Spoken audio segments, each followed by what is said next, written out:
Sir नमस्कार, कैसे हैं आप? यार बस बढ़िया है, आप बताइए। मैं एकदम ठीक हूँ। द ड्राइंग हाउस पे पहला आपका साक्षात्कार है, पहली बार कन्वर्सेशन हो रही है। वाकई में बहुत खुशी हो रही है, not just as a fan मगर इन पर्सन मिलके हमें बहुत ज़्यादा अच्छा लग रहा है। हम लोगों को भी आप लोगों से मिलकर बहुत खुशी होती है जब आप जैसे फैन मिलते हैं या कॉमिक्स पढ़ने वाले, तो हमें भी अच्छा लगता है। जब भी कोई फैन मिलता है, चाहे वो किसी भी फील्ड से हो, आर्ट फील्ड से हो, कहीं बाहर से हो, कुछ नाम ऐसे हैं जो कि हमारे दिमाग में स्टक हो गए हैं। डोगा आता ही है आपको देखकर, और वो तमाम कॉमिक बुक्स जो हमने पढ़ी हैं, ताउम्र जो पढ़ी हैं, वो हमारे जहन में हमेशा जिंदा रहती हैं, याद आती हैं उन कहानियों की। लेकिन अब जब हम देखें अलॉन्ग विद टाइम जिस तरीके से नई कॉमिक बुक्स आ रही हैं, मिसाल के तौर पे अल्फा कॉमिक्स की ही बात ले लीजिए, अब एक कंप्लीटली न्यू जनरेशन आ चुकी है, और वो बिल्कुल ज़रूरी नहीं है कि जो हमने पढ़ा बैक इन द 90s या 2000 तक भी कि वो अब वो पसंद करेगी। As a matter of fact हम देख रहे हैं कि ज़्यादातर लोग अलग अलग चीज़ें पसंद किया करते हैं। तो एज अ राइटर सर, मेरा सवाल ये है,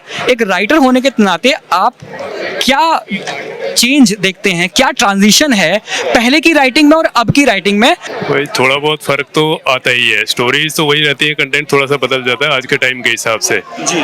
जैसे पहले डोगा वगैरह थे, अब दरोगा है, तो दोनों के कंटेंट में आपको देखने में फर्क पता चलेगा। जो भी जब आप आएगी मार्केट में उसको देखेंगे आप उसको, तो फर्क तो पता चलेगा ही। आज की जनरेशन का जो कंटेंट है आज के हिसाब से ही उसको लिखा जा रहा है, क्योंकि बहुत सी चीज़ें ऐसी जो उस समय नहीं थी वो अब हैं, तो उन सबको इन्वॉल्व करके और कुछ मैसेजिंग उसमें, कुछ मैसेज अच्छे जाएं वो भी साथ में है उसमें, तो यही सब है।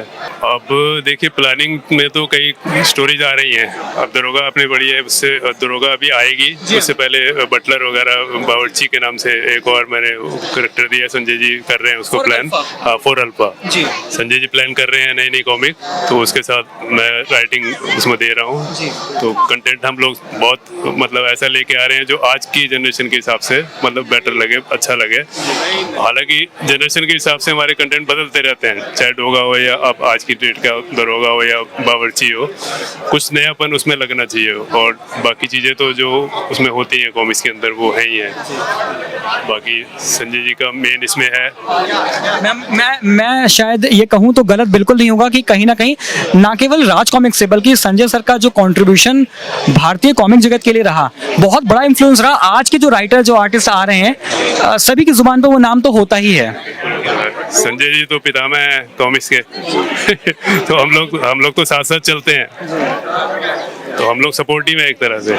हम लोग क्रिएटिव तो संजय जी है, संजय जी जो मतलब सोचे काफ़ी मतलब हाई उसमें है, तो वो हम लोग उसको करने की कोशिश करते हैं कि पाठकों के हिसाब से, और जो मेन हम लोगों को अच्छा लगे पहले तो, क्योंकि हम भी एज ए रीडर लिखना पसंद करते हैं। जब तक हमें नहीं अच्छा लगेगा तो पाठकों को अच्छा लगेगा, इसलिए सबसे पहले रीडर हम ही होते हैं। संजय जी हो गए, हम हो गए, फिर कई स्टेज से निकलती हैं स्टोरीज जो हैं। तो ऐसे ही अभी सिनॉप्सिस पे और स्टोरीज पे मतलब जो जाएं तो मतलब काफ़ी उसमें चीज़ें देखी जाती हैं। स्टोरी शुरू करने से पहले ही मतलब हम लोग उसको काफ़ी अच्छे लेवल पे लेके जाते हैं।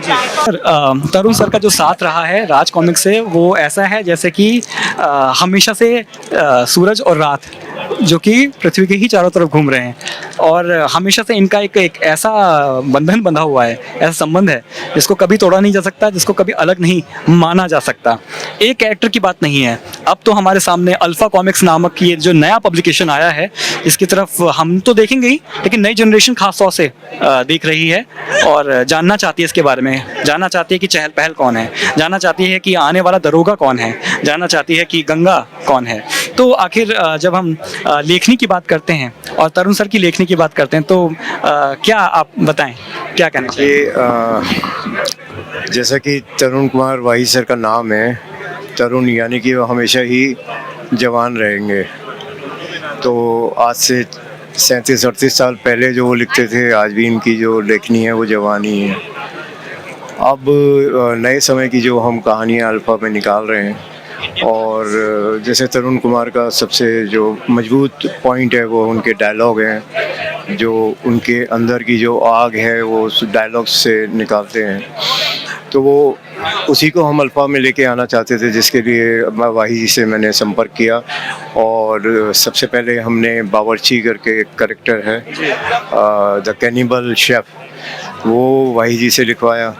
उसके बाद हमने दरोगा एक करेक्टर था जो प्लान किया, जिसके जो कि एक पुलिस वाले का बेटा है, लेकिन अपने पिताजी की जो इच्छा थी कि वो बेटा भी वो पुलिस वाला बने, ईमानदार पुलिस वाला बने, लेकिन जो परिस्थितियां और समाज है, जो वो जो जुर्म है, जो मुजरिम है, वो उसको पुलिस वाला नहीं बनने देते।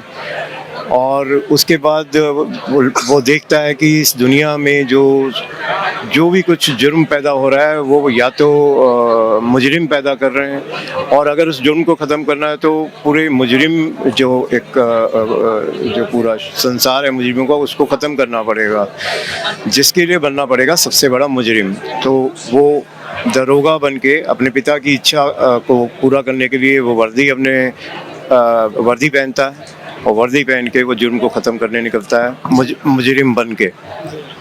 तो वाकई में ये मैं समझता हूँ कि ये जो ट्रांजिशन रहा है, एक जो ज़माना था राज कॉमिक्स का 90 के दशक का, जिस तरह की कहानियाँ आती थी, और अब जैसा आपने डिस्क्राइब किया, सटल है लेकिन चेंज भी है। बहुत चेंज है। जो आज का समय है उस समय के हिसाब से ये कहानियाँ लिखी जा रही हैं, जो कि आज का जो रीडर है, जो पाठक वर्ग है, उसको कनेक्ट कर पाए। तो काफ़ी कुछ बदलाव किया गया है कहानी लिखने के स्टाइल के अंदर। और दूसरी सबसे बड़ी बात है कि इन सभी कैरेक्टर्स को हम फिल्मों या वेब सीरीज़ वगैरह के लिए क्रिएट कर रहे हैं। तो हमारा जो सीधा जो विज़न है वो यही है कि ये सब चीज़ें आगे जाके सिनेमा में, टीवी पे या इस तरीके से OTT पे आ सकें।